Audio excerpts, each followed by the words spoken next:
तो welcome to the video 10 of the MongoDB series and second video on the logical operator. तो इस video में हम लोग प्रीवियस वीडियो में डॉलर एंड ऑपरेटर्स पे देखे थे। इस वीडियो में हम लोग और भी ऑपरेटर्स देखेंगे।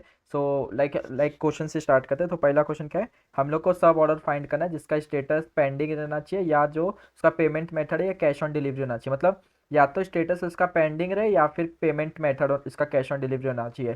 तो हम लोग ये केस में और यूज़ करेंगे, मतलब दोनों में से एक कंडीशन हमारी ट्रू होनी चाहिए तो वो ही रिकॉर्ड रिटर्न करेगा। तो अब हम लोग को क्या फाइंड करना है, ऑल ऑर्डर्स फाइंड करना है। तो हम लोग क्या करेंगे, D B dot since orders के कलेक्शन से फाइंड करना है, क्योंकि हम लोग को सब ऑर्डर्स फाइंड करना है। हम लोग फाइंड यूज़ करेंगे क्योंकि सब ऑर्डर्स फाइंड करना ना कि सिंगल। अब हमारा आता है लाइक हम लोग कभी भी कंडीशन लिखते हैं तो कर्ली ब्रेसेस डाल देते हैं, क्योंकि ये MongoDB हमेशा वो लाइक ऑब्जेक्ट फॉर्म है तो इसलिए हम लोग कर्ली ब्रेसेस डालते हैं।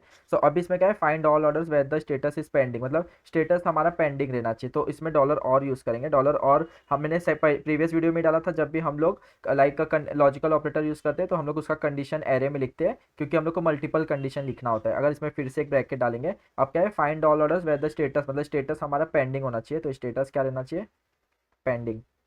और अब सेकंड सेकंड कंडीशन क्या है, और द पेमेंट मेथड, जो पेमेंट मेथड होगा ना हमारा, वो क्या होना चाहिए, कैश ऑन डिलीवरी।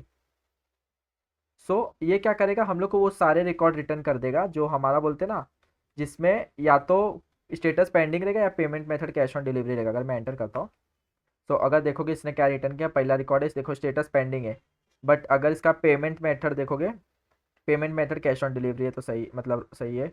सो इसमें देखो पेमेंट मेथड क्रेडिट कार्ड है बट स्टेटस पेंडिंग है, मतलब दोनों सेटिस्फाई नहीं है। एक भी ट्रू रहेगा तो ये रिटर्न कर दिया, तो सिंस इसमें स्टेटस पेंडिंग है तो रिटर्न कर दिया। इसमें स्टेटस पेंडिंग है तो ये भी रिटर्न कर दिया, इवन तो इसका पेमेंट मेथड देखो क्रेडिट कार्ड है। सो और कंडीशन ये होता है, एक भी ट्रू रहेगा तो रिटर्न कर देगा। अब सेकंड क्वेश्चन क्या है, find all order where the status is not pending, मतलब स्टेटस पेंडिंग नहीं रहना चाहिए और पेमेंट मेथड भी कैश ऑन डिलीवरी नहीं रहना चाहिए। तो ये केस में हम लोग नॉर यूज़ कर सकते हैं। नॉर क्या होता है, मतलब दोनों कंडीशन हमारा फॉल्स रहेगा ना, तो हम लोग वो केस में नॉर यूज़ कर सकते हैं। तो इस से ये केस में हम लोग को मतलब दोनों कंडीशन, मतलब पेंडिंग भी नहीं रहना चाहिए और कैश ऑन डिलीवरी भी नहीं रहना चाहिए, तो वो चीज़ रिटर्न करना। तो अगर हम लोग ये सेम उठा लेते हैं, तो सेम इधर डालेंगे, ऑर्डर ही रहेगा, सिंस इधर हम लोग डायरेक्ट नॉर यूज़ कर देंगे, डॉलर नॉर।